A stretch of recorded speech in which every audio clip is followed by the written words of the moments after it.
আমি নাকি আজকে ইন্ডিয়ান স্টাইলেরই মুরগির মাংসটা রান্না করলাম। ঘরের যখন কেউ খেয়ে এই ধরনের প্রশংসা করে তখন নিজেকে খুবই মুগ্ধ লাগে এবং খুবই আনন্দিত লাগে, ইচ্ছে করে তাদেরকে আরও অনেক অনেক এভাবে রান্না করে খাওয়াই।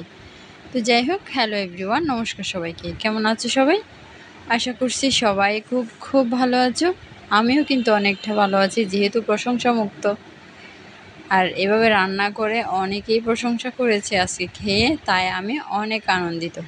এই যে এটা ছিল দেশি মুরগি। আজকে রান্না করব দেশি মুরগি, দেশি আলু দিয়ে পাতলা করে ঝোল, যেটা আমার ঘরের সবাই খুব খুব আনন্দের সাথে খেতে ভালোবাসে।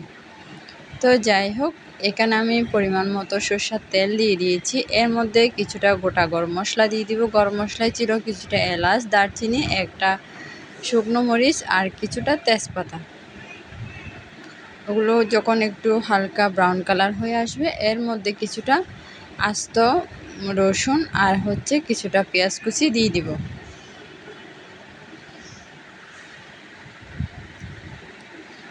এই যে কিছুটা আস্ত রসুন আর কিছুটা পেঁয়াজ কুচি দিয়ে ভালো করে একটু নেড়ে ছেড়ে নিব। এরপর আমি কিছুটা মশলা বেটে নিয়েছি। মশলা বলতে সেখানে ছিল পেঁয়াজ, রসুন,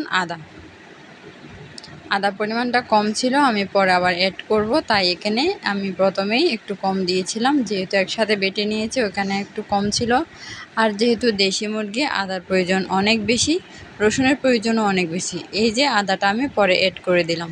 তো যাই হোক, মশলাটাকে আমি ভালো করে একটু লাল করে ভেজে নিব। আমার মশলাটা ভাজা হয়ে গিয়েছে। এর মধ্যে আমি শুকনো মশলাগুলো অ্যাড করে দিব। এখানে ঝালের জন্য একটু পরিমাণ মতো মরিচের গুঁড়া দিয়ে দিয়েছি। এরপর হলুদের গুঁড়ো, স্বাদ মতো লবণ, ওই 3টা মশলা দিয়ে আমি ভালো করে আবারও মশলাটাকে কষিয়ে নিব।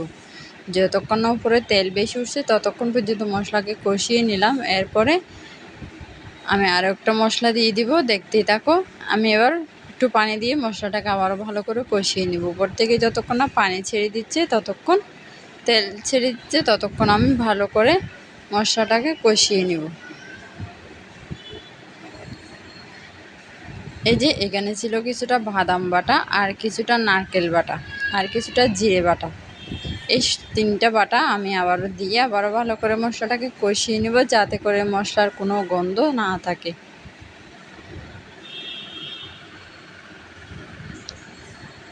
এরপর আমি চিকেনটা দিয়ে দিব।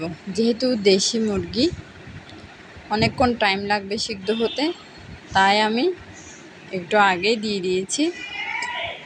দিয়ে ভালো করে নাড়াচাড়া করে ঢাকা দিয়ে মাংসটাকে একটু সিদ্ধ করে নিব। আরেক চুলায় আমি কিছুটা আলু দিব। যেহেতু দেশি আলু দিয়ে রান্না করব বললাম, একটু পাতলা ঝোল করে, সেহেতু দেশি আলুর পরিমাণটা একটু বেশি করে দিয়েছি। এবার আমি ঢাকা দিয়ে মাংসটাকে অনেকক্ষণ পর্যন্ত সিদ্ধ করে এভাবে নেড়ে ছেড়ে দিব। আমি এভাবে ঢাকা দিয়ে প্রায় অনেকক্ষণ পর্যন্ত মাংসটাকে সিদ্ধ করে নিব।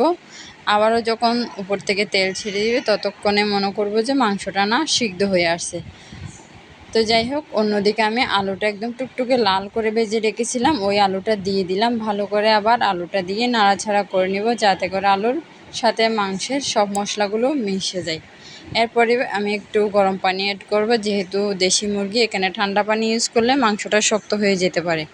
যাই হোক, আমি এখানে পানির পরিমাণটা দিয়ে দিয়েছি। এরপরে একটু লেবু দিয়ে দিব। স্বাদ মতো গরম মশলা দিয়েই আমার তরকারি রেডি। কেমন হলো অবশ্যই জানাবে। আর আজকে ভিডিওটা এখান থেকে শেষ করছি। সবাই ভালো থাকবেন, সুস্থ থাকবেন। যদি ভালো লেগে থাকে একটা লাইক কমেন্ট করে পাশে থাকবেন।